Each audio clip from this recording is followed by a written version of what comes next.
오늘 우리가 읽은 본문을 보면 우리가 너무나 잘 아는 엘리야가 등장합니다. 오늘 이 본문을 보면서 중요한 것은 이 엘리야 같은 이런 인물을 우리가 어떻게 생각하는가 하는 겁니다. 이 엘리야 같이 이렇게 유명하고 또 위대한 이런 인물을 우리가 어떻게 생각하는가 여러분 중요합니다. 엘리야는 달라. 엘리야이기 때문에 이 모든 것이 가능하지. 엘리야는 우리와 달라. 여러분 이렇게 우리가 만약 생각한다면 오늘 본문을 우리는 제대로 사실은 볼 수가 없는 거죠. 왜 그렇습니까? 여러분 엘리야는 우리와 다른 사람이 아닙니다. 그는 슈퍼맨이 아니다라는 거죠. 야고보서 5장에서 엘리야는 우리와 성정이 같은 사람이로되 그렇게 말씀합니다. 우리가 연약한 것 같이 여러분 그도 연약한 인간에 불과하다라는 거죠. 그런 엘리야가 여러분 오늘 우리에게 먼저 보여주고 있는 게 여러분 뭡니까? 무엇보다도 끝까지 기도해야 된다. 끝까지 기도해야 된다. 이걸 보여줍니다. 끝까지 기도해야 된다. 그리고 믿음으로 끝까지 기도해야 된다. 이걸 보여줍니다. 오늘 본문 중에 41절이죠. 41절 보십시오. 엘리야가 아합에게 이르되 올라가서 먹고 마시소서 큰 빗소리가 있나이다. 여러분 지금 엘리야가 아합에게 뭐라고 말하고 있습니까? 큰 빗소리가 들린다. 그렇게 말합니다. 여러분 지금 3년 넘게 비 한 방울 내리지 않았습니다. 근데 지금 큰 비가 온다라는 거죠. 여러분 엘리야가 뭘 근거로 지금 이렇게 말하고 있는 겁니까? 무슨 근거로 이런 이야기를 하는 걸까요? 여러분 그는 하나님의 약속의 말씀을 붙들었습니다. 그 약속의 말씀을 그가 믿었기 때문이지요. 열왕기상 18장 1절의 말씀입니다. 화면에 나왔습니다. 같이 한번 읽도록 합니다. 시작. 많은 날이 지나고 제3년에 여호와의 말씀이 엘리야에게 임하여 이르시되 너는 가서 아합에게 보이라. 내가 비를 지면에 내리리라. 내가 비를 지면에 내리리라. 여러분 엘리야는 이 말씀에 근거해서 비 올 것을 그는 확신했습니다. 기도하는 중에 그는 빗소리를 이미 듣고 있었던 거죠. 그 빗소리는 아무도 듣지 못했지만 지금 엘리야는 듣고 있는 겁니다. 그는 그 말씀을 듣고 또 영적인 소리를 듣고 비가 올 것을 그는 확신하고 있었다라는 거죠. 여러분 믿음이라는 게 뭡니까? 믿음은 바라는 것들의 실상이요 보이지 않는 것들의 증거라 그렇게 말했습니다. 그러니까 육신의 눈에 보이지 않지만 눈으로 보는 것 같이 확신하는 게 바로 믿음이다. 그렇게 이야기하는 거죠. 여러분 그러므로 믿음은 남이 보지 못하는 것을 보는 것을 말하는 겁니다. 남이 듣지 못하는 것을 듣는 걸 말하는 거지요. 믿음의 사람은 남이 보지 못하는 것 보게 됩니다. 남이 듣지 못하는 것 듣게 되는 거죠. 여러분 현실적으로 비가 온다. 전혀 불가능한 그런 이야기입니다. 그러나 지금 엘리야는 믿음의 눈으로 이미 비가 오는 것을 보고 있고 믿음의 귀로 이미 그 빗소리를 듣고 있었다라는 거지요. 여러분, 그렇다면 오늘 우리에게 필요한 것이 여러분 뭐겠습니까? 바로 이 믿음의 눈을 뜨는 것, 믿음의 귀가 열리는 것, 여러분, 이게 우리에게 꼭 필요한 거죠. 믿음의 눈이 떠져서, 믿음의 귀가 열려서 그 믿음의 눈으로, 믿음의 귀로 모든 것들을 바라보고 듣는, 여러분, 이게 우리에게 필요한 겁니다. 여러분, 기억하십시오. 하나님의 역사가 사라진 게 아닙니다. 하나님의 능력이 멈추어진 게 아닙니다. 하나님의 일하심이 쇠하여진 게 아니라는 거죠. 그 역사를 불러 일으킬 만한 믿음이 사라진 겁니다. 하나님의 역사를 불러 일으킬 만한 눈물의 기도가 사라진 거죠. 그 하나님의 그 놀라운 역사를 불러 일으킬 수 있는 믿음의 순종이 사라졌기 때문입니다.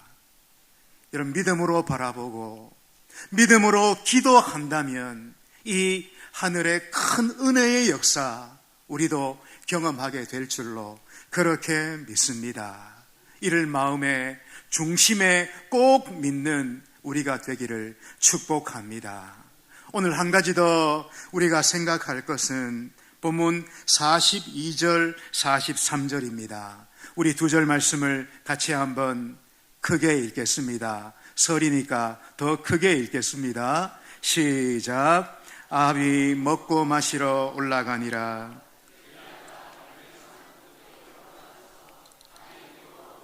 그의 얼굴을 무릎 사이에 넣고 그의 사환에게 이르되 올라가 바다 쪽을 바라보라. 그가 올라가 바라보고 말하되 아무것도 없나이다. 이르되 7번까지 다시 가라. 여러분, 엘리야 같은 분이 이렇게 기도한다면 우리는 어떻게 생각합니까? 즉각 응답이 될 것이다. 바로 척척 이루어질 것이다. 그렇게 생각합니다. 그러나 여러분, 어떻습니까? 우리가 보듯이 그가 기도했지만 비는 내리우지 않았습니다. 즉시로 비가 내린 것이 아니죠. 여러분 보십시오. 응답을 확인하기 위해서 사환을 7번이나 다시 보내고 있습니다. 확인해봐라. 확인해봐라. 7번이나 이렇게 한 거죠. 여러분, 뭘 말하는 겁니까? 기도의 응답이 무척이나 더디고 또 그 과정이 많이 힘들다라는 것 보여주고 있는 겁니다. 심지어 엘리야조차도 기도 응답에 있어서 긴 인내와 긴 기다림의 시간 속으로 들어가게 되는 것 우리가 보게 되는 거죠. 여러분, 기도는 자판기가 아닙니다. 기도는 도깨비 방망이가 절대로 아닙니다. 두드리는 대로, 누르는 대로 원하는 것이 뚝딱 나오는, 여러분, 그런 게 아니라는 거죠. 그렇게 누르는 대로 내 원하는 게 나오고 두드리는 대로 내 바라는 게 나온다면 그 주도권이 누구에게 있다는 겁니까? 내게 있다는 거죠. 여러분, 그건 무속신앙입니다. 갓바 위에 올라가는 사람들의 신앙이, 믿음이 바로 그런 거죠. 갓바 위 신앙에서 중요한 건 바로 나 자신입니다. 그러나 기독교 신앙에서 중요한 것은 뭡니까? 바로 하나님이시죠. 하나님의 뜻을 이루기 위해 기도해야 되고 그 뜻이 이루어지는 것이 우리의 기도인 거죠. 그리고 그렇게 이루어지기까지 사실은 기나긴 과정이 우리에게 꼭 필요하다라는 것입니다. 여러분 보십시오. 엘리야가 불을 내려달라 했을 때는 즉각 응답이 되었습니다. 그러나 비를 내리워 주십시오 할 때는 어떻습니까? 응답이 길어지고 있다라는 거죠. 여러분, 이게 무슨 말입니까? 기도 응답은 내가 결정하는 게 아니라는 것입니다. 기도 응답의 그 시기와 그 방식은 내가 결정하는 게 아니라는 거죠. 하나님의 시간에, 하나님의 때에 그 하나님께서 응답하신다라는 것입니다. 여러분, 기도 응답은 우리가 원하는 대로 또 바라는 대로 얻어지는 것이 아니라 하나님이 주시고자 할 때에, 하나님이 주시고자 하시는 그 시간에 하나님이 우리에게 주신다라는 거죠. 문제가 어디에 있습니까? 그때까지 우리가 그걸 견뎌내지를 못하는 겁니다. 기다리지를 못한다라는 거죠. 여러분, 그런데 오늘 엘리야가 우리에게 보여주는 중요한 게 뭡니까? 기다림이 있어야 된다라는 것입니다. 기다려야 된다라는 거죠. 그러니까 믿음은 바로 기다림이라는 것입니다. 노아를 보십시오. 요셉과 아브라함과 다윗을 한번 보십시오. 모두가 다 기다린 그런 사람들이었습니다. 그들은 하나님의 말씀을 듣고 그 약속의 말씀을 붙들고 어찌하든지 기다린 그런 사람들이었죠. 여러분, 그래서 갈라디아서 6장 9절에서는 우리에게 이렇게 말씀합니다. 같이 한번 읽겠습니다. 시작. 우리가 선을 행하되 낙심하지 말지니 포기하지 아니하면 때가 이름에 거두리라. 포기하지 아니하면 때가 이름에 거두리라. 여러분, 이런 믿음의 인내가 우리에게 있기를 축복합니다. 이 믿음의 기다림이 우리에게 꼭 있기를 축복합니다. 오늘 마지막으로 우리가 생각할 것은 44절, 45절입니다. 우리 44절, 45절을 같이 한번 읽습니다. 시작. 7번째에 이르러서는 그가 말하되 바다에서 사람의 손만한 작은 구름이 일어나나이다. 이르되 올라가 아합에게 말하기를 비에 막히지 아니하도록 마차를 갖추고 내려가소서 하라 하니라. 조금 후에 구름과 바람이 일어나서 하늘이 캄캄해지며 큰 비가 내리는지라. 아합이 마차를 타고 이스라엘로 가니. 여러분, 엘리야가 엎드려 기도하자마자 하늘에서 비가 쏟아진 것이 아닙니다. 간절히 기도한 다음에 뭐라 합니까? 사원에게 바다 쪽을 바라보라, 그렇게 말하죠. 아무것도 없나이다. 또 간절히 기도합니다. 또 아무것도 없나이다. 여러분, 이렇게 하기를 무려 6번이 지나고 7번째 그 사환이 바다를 보고 돌아와 이렇게 말합니다. 바다에서 사람의 손만한 작은 구름이 일어나나이다. 사람의 손만한 작은 구름이 일어나나이다. 여러분, 생각해 보십시오. 지금 3년 넘게 비가 내리지를 않은 땅입니다. 그런데 사람의 손만한 구름, 여러분, 이게 무슨 소용이 있겠습니까? 이게 무슨 해당이나 되겠습니까? 그 큰 하늘에 바짝 말라 비틀어진 그 땅에 이 손만한 구름이 무슨 해결할 능력이 거기에 있겠습니까? 너무 작죠. 너무 보잘것없습니다. 너무 하찮습니다. 그냥 지나치기 쉽고 무시하기가 너무 쉽습니다. 그러나 여러분, 그 손만한 작은 구름, 하나님께서 보여주시는 사인인 것입니다. 하나님께서 보여주시는 징조인 거죠. 여러분, 중요한 게 뭡니까? 엘리야는 그 손만한 작은 구름 속에서 큰 비를 그는 보았습니다. 그 손만한 작은 구름 속에서 천둥 소리를 들었습니다.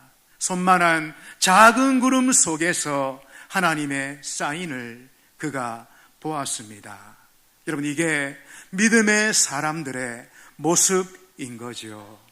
여러분, 내가 기도하고 있는 것과 관련해서 하나님이 보여주시는 것이 있다면 여러분, 그건 하나님의 사인입니다. 그게 아무리 작다 할지라도, 아무리 하찮다 할지라도, 아무리 보잘것없다 할지라도 여러분, 그 사인 놓치지 마십시오. 여러분, 그건 내 기도 내가 들어주겠다, 내가 그 기도 응답하겠다, 그렇게 하시는 하나님의 응답인 거지요.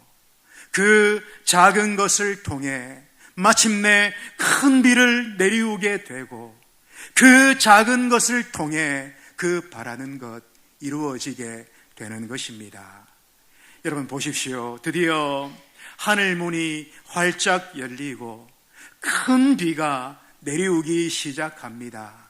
앞에서 그 빗길을 달려가는 엘리야를 한번 생각해 보십시오.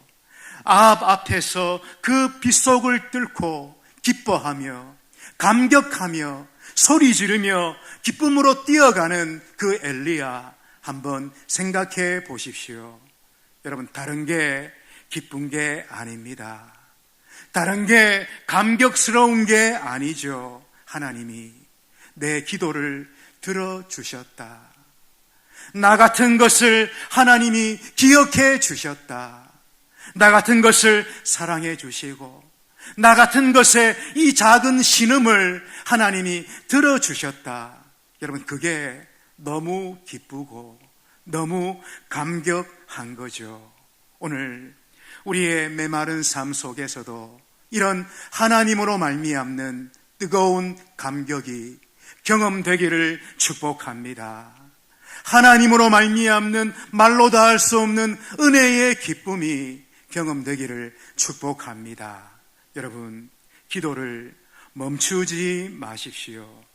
틀림없이 은혜의 큰 비를 하나님 내리워 주실 줄로 그렇게 믿습니다. 이 은혜 경험하는 오늘 우리 모두가 되시기를 주의 이름으로 축원드립니다. 기도하겠습니다. 아버지 하나님, 기도하는 저희들 되기를 원합니다. 믿음으로 기도하는 저희들 되기를 원합니다.